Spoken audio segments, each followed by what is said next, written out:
L'essentiel de l'information sur Géopolis Télévision. Madame, Monsieur, bonjour et bienvenue à tous.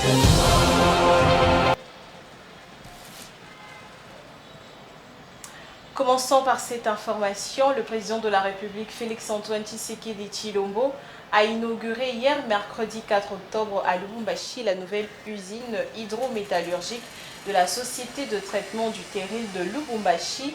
Active depuis les années 1990, la STL produit également du cobalt, du cuivre et du zinc. Les détails avec Dieudonné Bonali.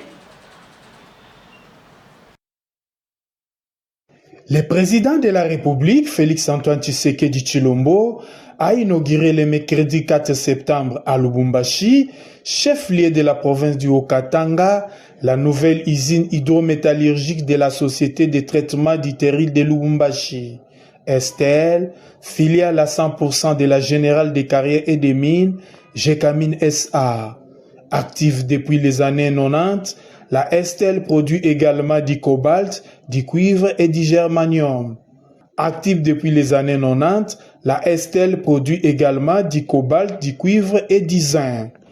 Dans son allocution de circonstances, Madame Chantal Mobango, directeur général adjoint de la STL, a fait savoir que cette nouvelle usine est unique en RDC et en Afrique dans l'extraction du germanium, l'un des métaux rares entrant dans la fabrication des batteries et dont la Chine a réduit ses quotas de vente. De son côté, M. Placide Mbala, directeur général de la GECAMINE SA, est revenu sur l'importance de cette usine qui permet à la RDC de se présenter dorénavant comme un acteur majeur sur les marchés de nouvelles technologies. C'est donc une première depuis des décennies en République démocratique du Congo. L'inauguration de cette usine à capitaux totalement congolais va permettre à la STL de produire avec une plus-value à la fois les cobalt, les cuivres et les germanium. La STL est la filiale 100% GECAMINE, fleuron de l'économie du Haut-Katanga. C'est donc une première depuis des décennies en République démocratique du Congo. L'inauguration de cette usine à capitaux totalement congolais va permettre à la STL de produire avec une plus-value à la fois les cobalt, les cuivres et les germanium. La STL est la filiale 100% GECAMINE, fleuron de l'économie du Haut-Katanga. Et l'épidémie de la rougeole continue de faire ravage dans la province du Kwilu, en République démocratique du Congo. Selon les dernières données du programme élargi de vaccination, pas moins de 122 enfants ont perdu la vie à cause de cette épidémie qui a touché plus de 6504 enfants, dont 108 enfants de moins de 5 ans dans la région. D'après le coordonnateur provincial du PEV, il y a un plaidoyer des négociations qui a déjà été établi pour trouver la solution. Je vous propose de le suivre.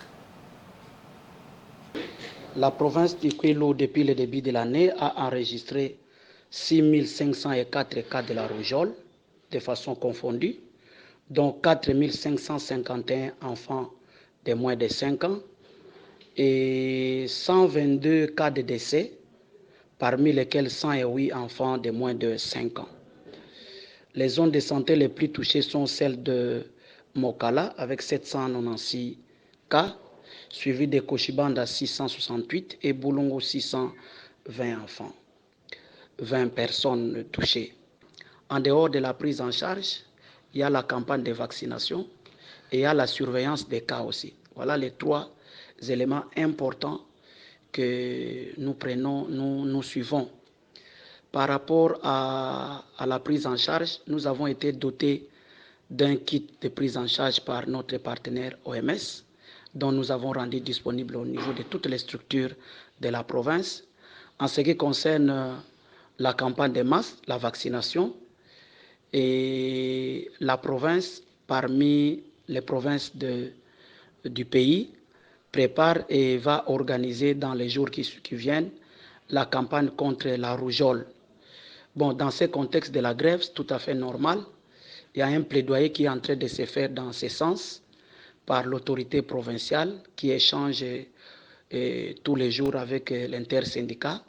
Nous croyons qu'une solution sera trouvée, comme dans d'autres provinces à l'Est, vous avez suivi, qu'il y a des enfants qui ont été vaccinés.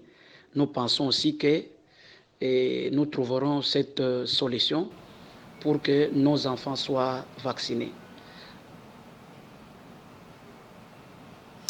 Bouclons avec cette information en bref. Selon les données de la Commission nationale des mercuriels du ministère du Commerce extérieur, l'embellie s'observe sur les principaux produits miniers d'exportation de la RDC sur le marché international.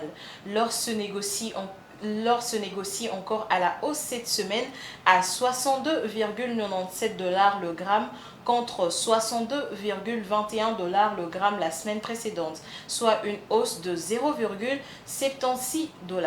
Et puis le cuivre, lui, est en baisse cette semaine à 8,095 $ la tonne contre 8,325 $ la tonne la semaine passée, soit une baisse de 230 $. C'était tout pour ces 13 heures. Merci à vous de l'avoir suivi.